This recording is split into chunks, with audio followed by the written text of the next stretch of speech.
Hey guys, it's Jude.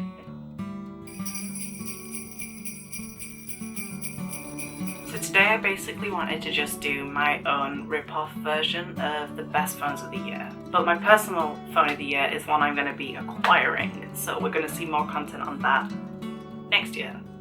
Which doesn't really work, but I'm actually kind of making the categories based on the phones that I think are actually worthy of shout-outs. There are some that are like obvious, like best design, best performance, and like best camera, because you kind of have to credit those. But I'm also going to add my favourite feature, because there are a couple of phones that don't really fall into any of these others, but I really appreciate this feature existing on the phone market this year. And then beyond that, I'm just going to do my favourite phone. So I think on the design front, my picks are kind of basic one. I really appreciated the design direction this phone has gone in this year, and I also really appreciate the colours that are offered, because as you know, I love a funky colour. So for that reason, I'm going to go for the Samsung S21. And I'm going to be specific with colour and go for the Phantom Violet colour, but honestly, all of the colours released for the base S21 model this year, I love. I love that there's a pink option. If I was going to pick one, I'd have probably gone for the pink. But I also love the way that the white looks this year with the lovely silver contour cut, and I also think the contour cut itself is part of what makes this my best phone for design this year. I also think the lovely flat screen at the front looks super classy, and yeah, really done well with the design this year. I'm also going to give a slight shout out to Huawei and the Nova 8 and 9, specifically the powder pink international variant of the Nova 8, which I love the colour of. It's like this lovely sort of like sparkly peach colour that's also a bit iridescent, and I'm obsessed with it. I don't think it's quite creative enough on the whole design front for me to give the top marks for, but I want to give it a shout out. And the Nova 9 colour is also really lovely. Another phone by Huawei that I want to shout out on the design front is the very, very recently released Huawei P50 Pocket, specifically like the luxury variant, which is that lovely like sandy gold colour. I just love the aesthetics of it. I can't give it my win because I've not really seen it in action. I've not really seen any reviews of it. It's literally just been announced. I can't wait to see how it fares once it starts like shipping out and stuff. I think it's gorgeous. And I love that they're getting in on the clamshell foldables.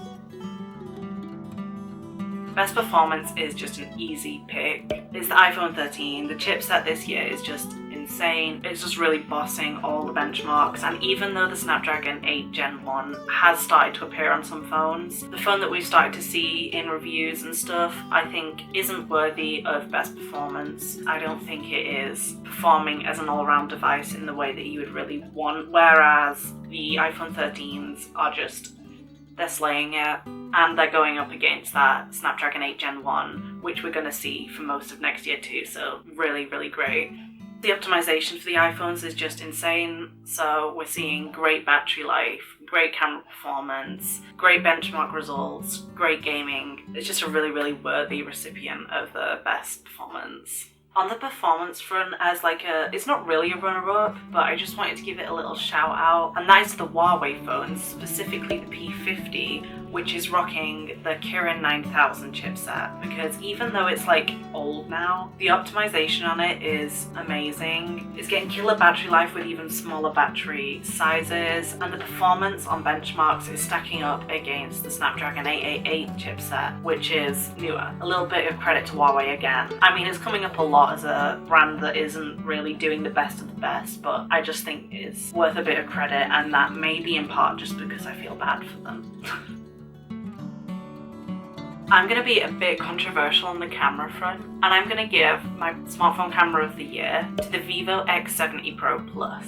Now, this isn't one I've seen in a lot of people's like camera phones of the year, and I really think it should be, because all the samples I've seen of it, the HDR on this phone is just insane. I'm not a fan of the super saturated colour processing that we're seeing from the default camera settings, but the level of low light detail and dynamic range that we're getting from this phone is just blowing its competition out of the water this year, and I'm going to give it to that for stills. If we were including video, I would have to kind of give it a draw with the iPhone 13 Pro. I'm more of a stills person anyway, so I'm giving it to the Vivo with the 13 Pro as the runner-up. And then for the category which I've made up just for these phones. And the one I'm most excited to award, I say award, I'm literally not giving an award, I'm just saying the ones I vibe with. The phones I'm giving to best feature category this year are the Samsung Z Flip 3 and the Xiaomi Mi 11 Ultra. You may be thinking, what do these have in common? What I'm actually emphasizing here is the second screen. I have been obsessed with smaller second screens ever since the LG V20 came out in, I think, 2016. I'm so happy to see the mini second screen becoming a thing again, and I love to see it, and I really hope it's something that both companies continue to produce in their models of these phones going forward. And not only that, but I think adding the extra functionality of having it on the back so you can use the back cameras for selfies is great. If I was gonna buy a phone based on just a gimmick alone, it would definitely be one of these two bad boys. I love it and I want to see more of this. I'm not really gonna say one wins over the other, and I'm just gonna award the both of them for including the feature.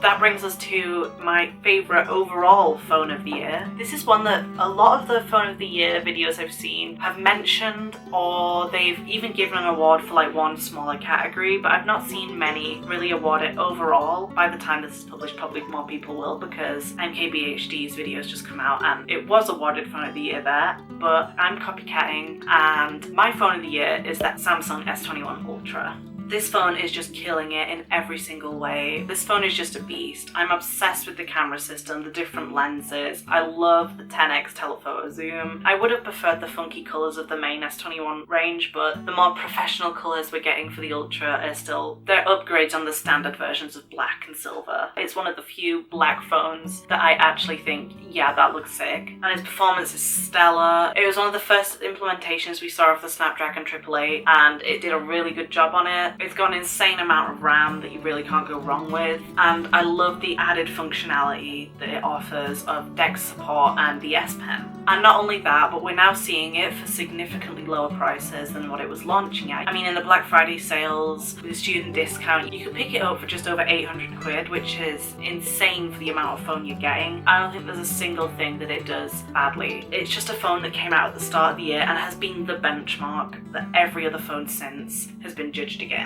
I just think this is a really worthy win from Samsung.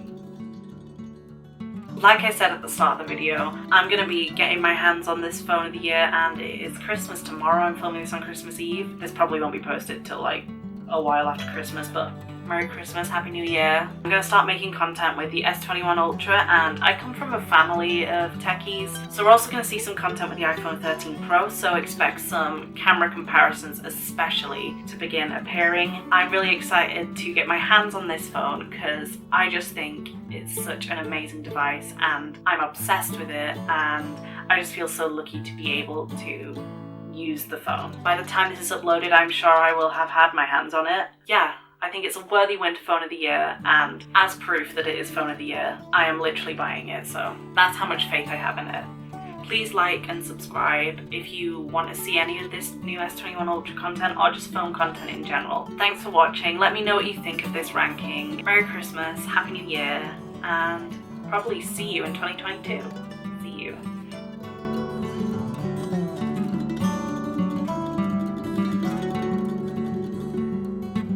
One of the first implementations of the Dragon.